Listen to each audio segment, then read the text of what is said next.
قریش اور دوسرے قبیلے مسلمانوں کا خون کریں گے، کوئی قسمت والا ہی ہوگا جو زندہ واپس آئے گا۔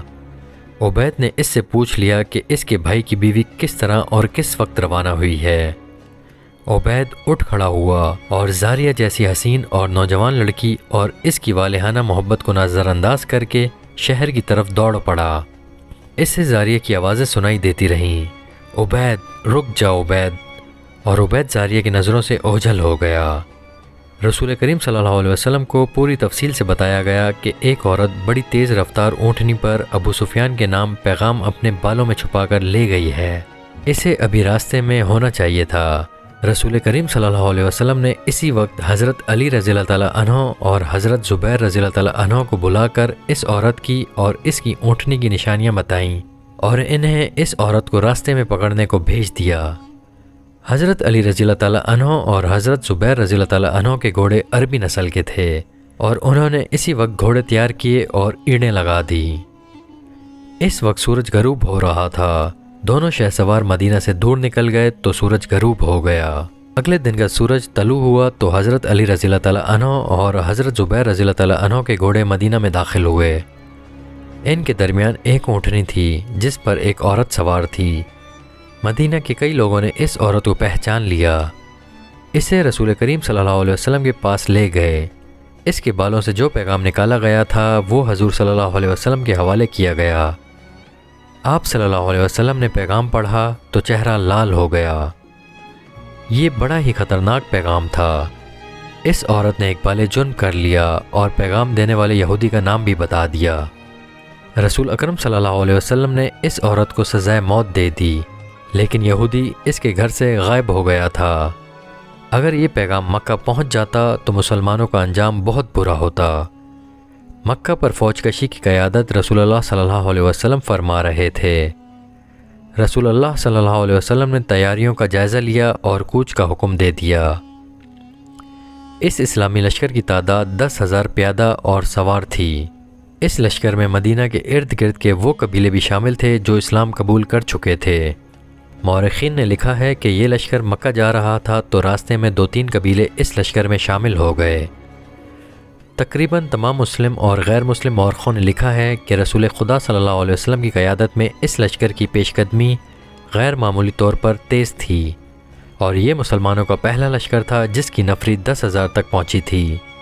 یہ لشکر مکہ کے شمال مغرب میں ایک وادی مر الظہر میں پہنچ گیا جو مکہ سے تقریباً 10 میل دور ہے۔ اس وادی کا ایک حصہ وادی فاطمہ کہلاتا ہے۔ رسول اکرم صلی اللہ علیہ وسلم اس مقصد میں کامیاب ہو چکے تھے کہ اہل مکہ کو اسلامی لشکر کی آمد کی اطلاع نہ ہو۔ اب خبر ہو بھی جاتی تو کوئی فرق نہیں پڑتا تھا۔ اب قریش دوسرے قبیلوں کو مدد کے لیے بلانے نہیں جا سکتے تھے۔ رسول اکرم صلی اللہ علیہ وسلم نے کسی نہ کسی بحروب میں اپنے آدمی مکہ کے قریب گرد و نواح میں بھیج دیے تھے۔ تھوڑی دیر آرام کر کے اسلامی لشکر مکہ کی طرف چل پڑا۔ جعفہ ایک مقام ہے جہاں لشکر کا ہر اول دستہ پہنچا تو مکہ کی طرف سے چھوٹا سا ایک قافلہ آتا دکھائی دیا۔ اسے قریب آنے دیا گیا۔ دیکھا وہ قریش کا ایک سرکردہ آدمی عباس تھا جو اپنے پورے خاندان کو ساتھ لیے مدینہ کو جا رہا تھا۔ یہ وہ شخص تھا جس نے حضرت عباس رضی اللہ تعالیٰ عنہ کے نام سے تاریخ اسلام میں شہرت حاصل کی۔ یہ آپ صلی اللہ علیہ وسلم کے چچا حضرت عباس بن عبد المطلب رضی اللہ تعالیٰ عنہ تھے۔ انہیں رسول اکرم صلی اللہ علیہ وسلم کے حضور لے جایا گیا۔ کیوں عباس رضی اللہ تعالیٰ عنہ؟ رسول اکرم صلی اللہ علیہ وسلم نے کہا، کیا تو اس لیے مکہ سے بھاگ نکلا ہے کہ مکہ پر قیامت ٹوٹنے والی ہے؟ خدا کی قسم مکے والوں کو خبر ہی نہیں کہ محمد صلی اللہ علیہ وسلم کا لشکر ان کے سر پر آ گیا ہے۔ عباس رضی اللہ تعالیٰ عنہ نے کہا، اور میں تیری اطاعت قبول کرنے کو مدینہ جا رہا تھا۔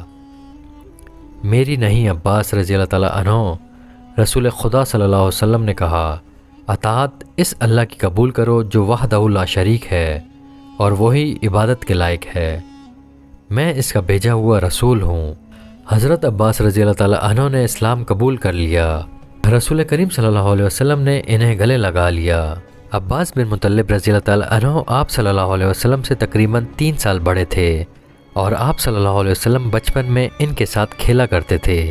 حضرت عباس بن مطلب رضی اللہ تعالیٰ عنہ کے قبول اسلام کے وقت کے حوالے سے اختلاف پایا جاتا ہے۔ مشہور قول یہ ہے کہ آپ رضی اللہ تعالیٰ عنہ غزوہ خیبر کے بعد اسلام قبول کر چکے تھے اور حضور صلی اللہ علیہ وسلم کی ہدایت پر ہی اب تک مکہ میں مقیم تھے۔ آپ صلی اللہ علیہ وسلم کو مسرت اس سے ہوئی کہ اہل قریش مکہ میں بے فکر اور بے غم بیٹھے تھے۔ حضرت عباس رضی اللہ تعالیٰ عنہ نے جب یہ صورتحال دیکھی تو انہوں نے رسول اللہ صلی اللہ علیہ وسلم سے کہا کہ اہل قریش آخر ہمارا اپنا خون ہے۔ 10,000 کے اس لشکر کے قدموں میں قریش کے بچے اور عورتیں بھی کچلی جائیں گی۔ عباس رضی اللہ تعالیٰ عنہ نے رسول اللہ صلی اللہ علیہ وسلم کو یہ بھی بتایا کہ قریش میں اسلام کی قبولیت کی ایک لہر پیدا ہو گئی ہے، کیا یہ مناسب نہ ہوگا کہ انہیں صلح کا ایک اور موقع دیا جائے؟ رسول اکرم صلی اللہ علیہ وسلم نے عباس رضی اللہ تعالیٰ عنہ سے کہا کہ وہ ہی مکہ جائیں اور ابو سفیان سے کہیں کہ مسلمان مکہ پر قبضہ کرنے آ رہے ہیں، اگر اہل مکہ نے مقابلہ کیا تو کسی کو زندہ نہیں چھوڑا جائے گا، مکہ شہر مسلمانوں کے حوالے کر دیا جائے۔ رسول اکرم صلی اللہ علیہ وسلم نے عباس رضی اللہ تعالیٰ عنہ کو نہ صرف مکہ جانے کی اجازت دی بلکہ انہیں اپنا خچر بھی دیا جو آپ صلی اللہ علیہ وسلم گھوڑے کے علاوہ اپنے ساتھ رکھتے تھے۔ ابو سفیان مدینہ سے جو تاثر لے کر گیا تھا وہ اس کے لیے بڑا ہی ڈراؤنا اور خطرناک تھا۔ وہ تجربہ کار آدمی تھا، وہ مسلمانوں کی شجاعت اور عزم کی پختگی سے بھی واقف تھا۔ اسے ہر لمحہ دھڑکا لگا رہتا تھا کہ مسلمان مکہ پر حملہ کریں گے۔ اس کی بیوی ہند، اس کے سالار اکرمہ اور صفوان اس کا حوصلہ بڑھاتے رہتے تھے، لیکن اسے اپنی ذاتی وقار کی اور اپنے قبیلے کی تباہی نظر آ رہی تھی۔ وہ ہر وقت بے چین رہنے لگا تھا۔ ایک روز وہ اس قدر بے چین ہوا کہ گھوڑے پر سوار ہو کر مکہ سے باہر چلا گیا۔ اس کی کوئی حس اسے بتا رہی تھی کہ کچھ ہونے والا ہے۔ اس کے دل پر گھبراہٹ طاری ہوتی چلی گئی۔ اس نے اپنے آپ سے کہا کہ ہوگا یہی کہ مسلمان مکہ پر حملہ کرنے آ جائیں گے۔ یہ سوچ کر وہ یہ دیکھنے کے لیے مدینہ کی طرف چلا گیا کہ مدینہ کی فوج آ ہی تو نہیں گئی۔ اسے ایسے محسوس ہو رہا تھا جیسے ہوا کی بو بھی بدلی بدلی سی ہے۔ وہ ان سوچوں میں گم مکہ سے چند میل دور نکل گیا۔ اسے عباس رضی اللہ تعالیٰ عنہ ایک خچر پر سوار اپنی طرف آتے دکھائی دیے۔ وہ رک گیا۔ عباس، اس نے پوچھا، کیا تم اپنے پورے خاندان کے ساتھ نہیں گئے تھے؟ واپس کیوں آ گئے ہو؟ میرے خاندان کی مت پوچھ ابو سفیان، عباس رضی اللہ تعالیٰ عنہ نے کہا۔ مسلمانوں کے 10,000 پیادوں، گھوڑ سواروں اور شتر سواروں کا لشکر مکہ کے اتنے قریب پہنچ چکا ہے جہاں سے چھوڑے ہوئے تیر مکہ کے دروازوں میں لگ سکتے ہیں۔ کیا تو مکہ کو اس لشکر سے بچا سکتا ہے؟ کسی کو مدد کے لیے بلا سکتا ہے؟ صلح کا معاہدہ تیرے سالاروں نے توڑا ہے۔ محمد صلی اللہ علیہ وسلم، جسے میں اللہ کا رسول صلی اللہ علیہ وسلم مان چکا ہوں، سب سے پہلے تجھے قتل کرے گا۔ اگر تو میرے ساتھ رسول اللہ صلی اللہ علیہ وسلم کے پاس چلا جائے تو میں تیری جان بچا سکتا ہوں۔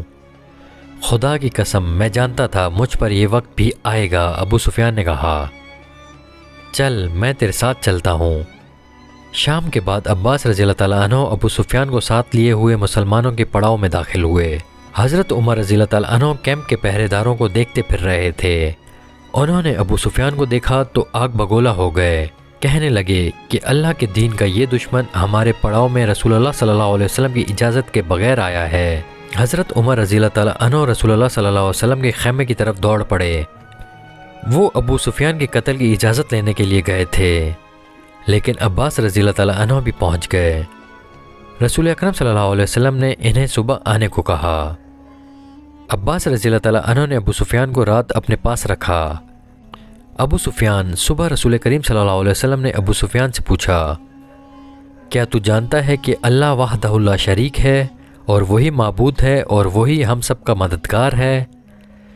میں نے یہ ضرور مان لیا ہے کہ جن بتوں کی عبادت میں کرتا رہا ہوں وہ بتوں کے سوا کچھ بھی نہیں۔ ابو سفیان نے کہا، وہ میری کوئی مدد نہیں کر سکتے، پھر یہ کیوں نہیں مان لیتا کہ میں اس اللہ کا رسول ہوں جو معبود ہے؟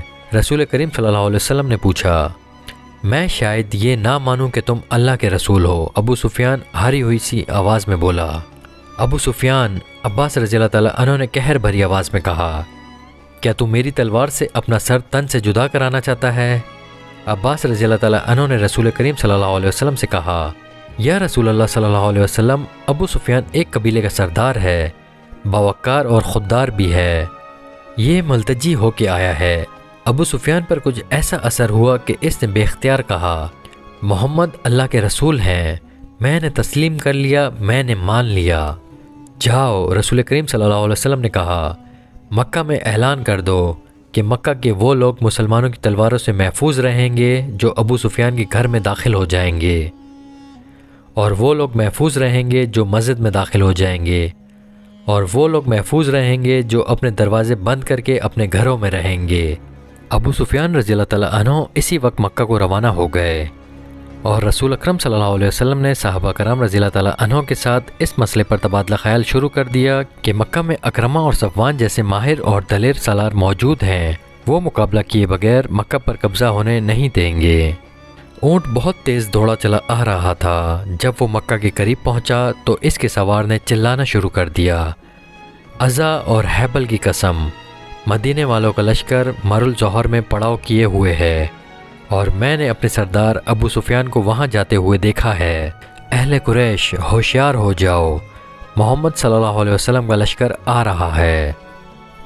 اس نے اونٹ کو روکا اور اسے بٹھا کر اترنے کے بجائے اس کی پیٹھ سے کود کر اترا۔ اس کی پکار جس نے سنی وہ دوڑا آیا۔ وہ گھبراہٹ کے عالم میں یہی کہے جا رہا تھا کہ مدینے کا لشکر مر الظہر تک آ پہنچا ہے، اور ابو سفیان کو اس لشکر کے پڑاؤ کی طرف جاتے دیکھا ہے۔ مکہ کے لوگ اس کے ارد گرد اکٹھے ہوتے چلے گئے۔ ابو حسنہ، ایک معمر آدمی نے اس سے پوچھا، تیرا دماغ صحیح نہیں یا تو جھوٹ بول رہا ہے؟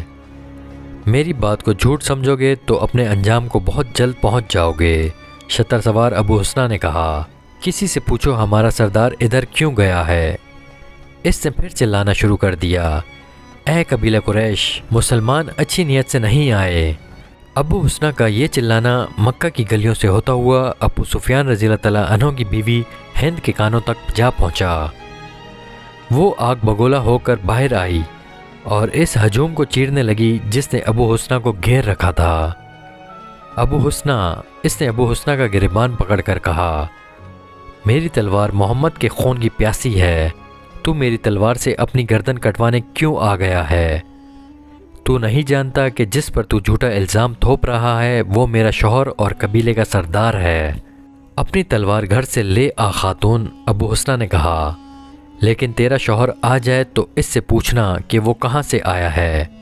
اور تو کہتا ہے کہ محمد صلی اللہ علیہ وسلم لشکر لے کر آیا ہے؟ ہند نے پوچھا۔ خدا کی قسم، ابو حسنہ نے کہا، میں وہ کہتا ہوں جو میں نے دیکھا ہے۔ اگر تو سچ کہتا ہے تو مسلمانوں کو موت ادھر لے آئی ہے، ہند نے کہا۔ ابو سفیان رضی اللہ تعالیٰ عنہ واپس آ رہے تھے۔ اہل مکہ ایک مدینہ میں جمع ہو چکے تھے۔ رسول کریم صلی اللہ علیہ وسلم کی پیش قدمی اب راز نہیں رہ گئی تھی، لیکن اب کوئی فرق نہیں پڑتا تھا۔ اہل قریش اب کسی کو مدد کے لیے نہیں بلا سکتے تھے۔ ابو سفیان رضی اللہ تعالیٰ عنہ آ رہے تھے۔ لوگوں پر خاموشی طاری ہو گئی۔ ابو سفیان رضی اللہ تعالیٰ عنہ کی بیوی ہند لوگوں کو دائیں بائیں دھکیلتی آگے چلی گئی۔ اس کے چہرے پر غضب اور قہر تھا۔ اس کی آنکھوں سے جیسے شعلے نکل رہے تھے۔ ابو سفیان رضی اللہ تعالیٰ عنہ نے لوگوں کے سامنے آ کر گھوڑا روکا۔ انہوں نے اپنی بیوی کی طرف توجہ نہ دی۔ اہل قریش، ابو سفیان رضی اللہ تعالیٰ عنہ نے بلند آواز سے کہا، پہلے میری بات ٹھنڈے دل سے سن لینا، پھر کوئی اور بات کہنا۔